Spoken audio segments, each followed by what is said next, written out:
G'day guys, it's finally time to dyno the car, so got it bolted up to the hubs, mainline pro hub, so going to start ripping into it.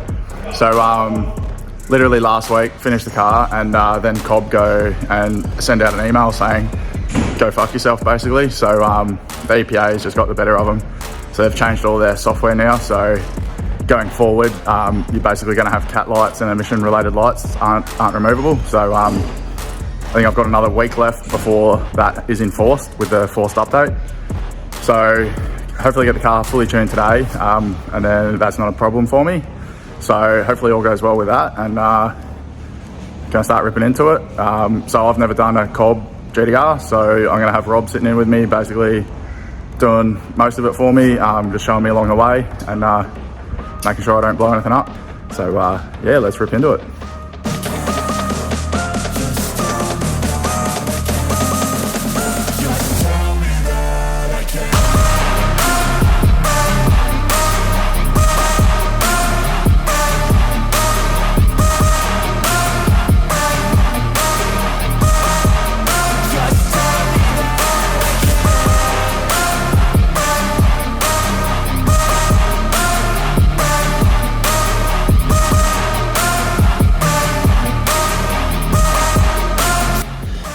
Yeah, so also guys, just a quick note, this is not a how to tune your car guide or anything like that. This is just me learning along the way, a bit of on the job training with my boss, so don't expect me to go into any technical details. This isn't the video for that. It's just going to be like a nice paced video of just smacking the tune in, getting it done, filming some ramps, seeing how we go. That's about it. I'm not going to tell you like what every bloody table does, that sort of stuff. This is not the video for that. So if you really want that, I mean, you're welcome to go register on E85 University, that sort of stuff. There's a million videos on that already. So yeah, this won't be that. So last week when I set up the different base file on the Cobb, I didn't realize it was another SD map, and because Cobb's just done their updates, I'm not interested in doing SD at all, just because it's no longer really supported, I don't think, once their new setup comes in. So I'm gonna have to completely uninstall the Cobb and start again. I didn't realize that. All right, uninstall successful. Sounds like we've got that sorted. So she's back to factory spec on the tune. So now we can start again with a math-based tuning strategy. So, and we'll be running the DBA, which is the, I think 2011 onwards GTR timing maps on this. So we're not using the peasant spec CBA timing, but yeah, keeping it math based as it's stock turbos and that sort of stuff, still stock in that manifold, and no vent atmosphere blow off valves, so there's no need to run speed density. So we're definitely just keeping it math to keep it simple and to just get it done today. So even though you can currently hear a tractor idling, it's not me, it's Griff's shit wagon in the middle of a turbo swap. Alright, so just built out the base file with Rob, starting with a rough stage 3 map, put in the injector data for ID1050s, so it's going to flash that in now. Bento stage 69 base file, and we'll see how it starts, whether or not it works. Alright, so it seems to be running pretty good. So my intake's at 2.75 inch. This base file is set up for 3 inch intakes. So going to change the fuel multiplier, and multiply that by about 20%. 1.2, hit enter. Now our trims should drop to about 100%, which is exactly where we want them. Alright, so Rob's figured out what I wasn't logging, which I need, so that's all sorted there. So just going to do some sweeps now and get the math dialed in and see if we can do a pull. The trims are all pretty good, so there was nothing really.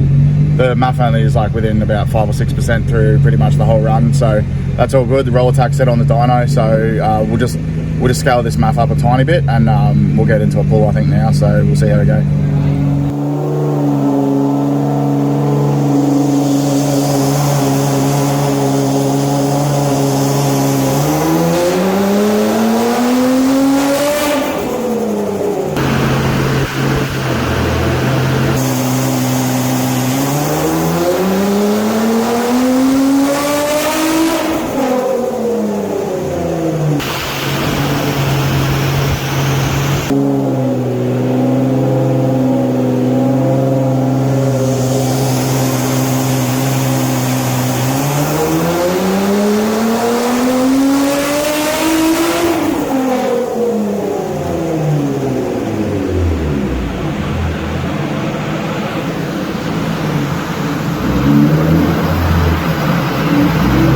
Alright guys, so that's about where we're going to leave it for today. So as you see, 467 kilowatt, 620 horsepower.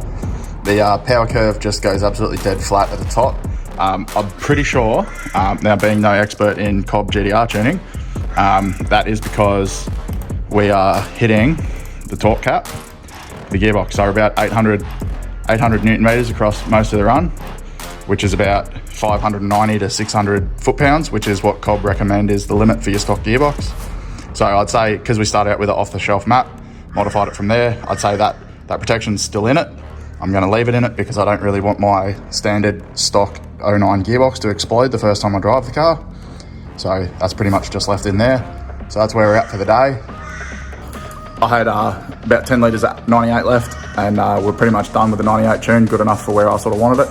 So we topped her up with 40 litres of 85 and punched in the numbers and started sending it. So we got about 620 horsepower out of it. So the trims are suggesting we're not close to 85% ethanol yet. However, we're at that torque cap for the gearbox anyway. So for now, we're leaving it there. So pulling it off the dyno now, put the front bar and everything back on it tomorrow. And then next week, I'll be driving it around for a bit with the shafts back in it and get that fuel used up a bit more and add some more 85 and see where the injector scaling ends up to get it back to trimming right for the 85 numbers, and we'll go from there. So that's it for the moment, but we'll probably pick this back up soon in about a week.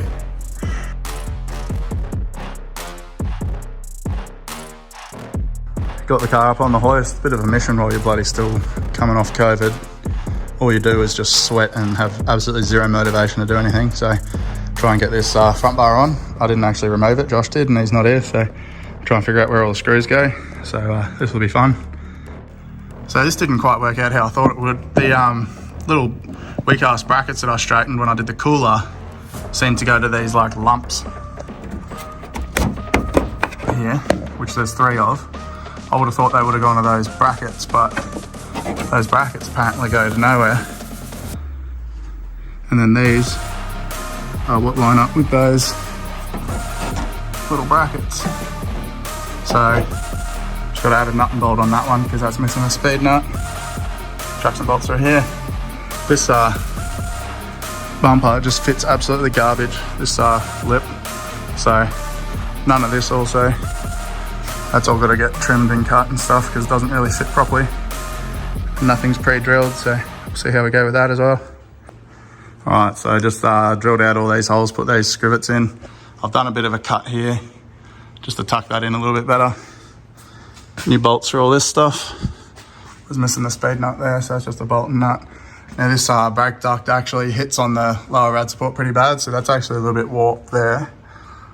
Whereas this side fits a lot nicer. Yeah, well, those are back in. Yeah, so it's just that cut just there. Just it didn't really want to tuck in properly, so that's good enough. Just going to fill with gravel, should be right. Just whack this front shaft back in. Just do the bolts up, so they're going pretty easy. Just I've already marked it last time we did the bell housing, so shouldn't be too much of a drama getting that back in.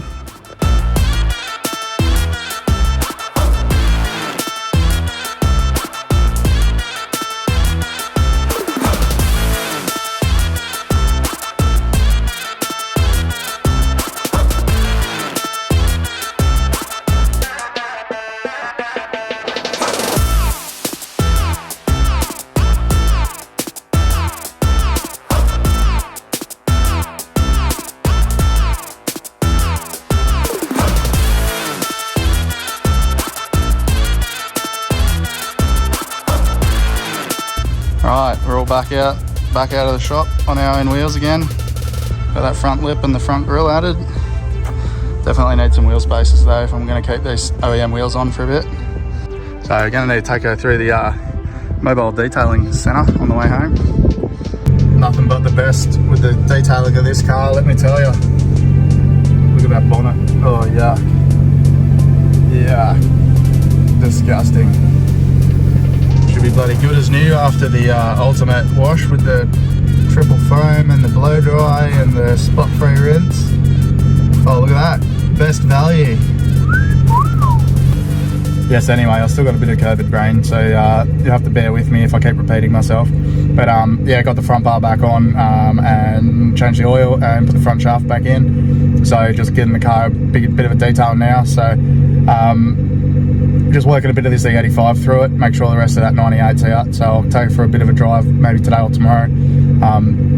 Check and see where the fuel trims are at, see if it's leaning out a little bit, looking like there's less 98 in it, which is what we're looking for. So we just want that injector scaler to come down further, which are closer to E85 numbers.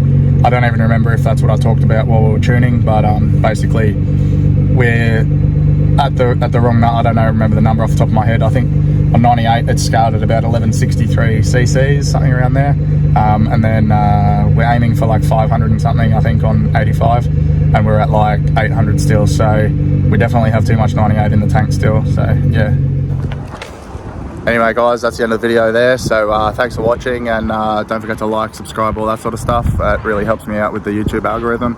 Tries to grow the channel sort of naturally on YouTube without having to share the links everywhere and spam everyone. So I do appreciate everyone that leaves comments and likes the videos and all that sort of stuff. So thank you very much, and I'll catch you on the next video. Thanks for watching. Goodbye.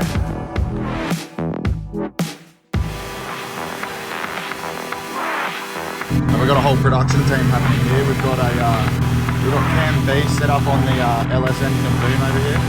Miles assisting, Eagle bloody legend. So we're getting you all the angles, fellas. We're getting you all the angles. Look at that. Look at him work.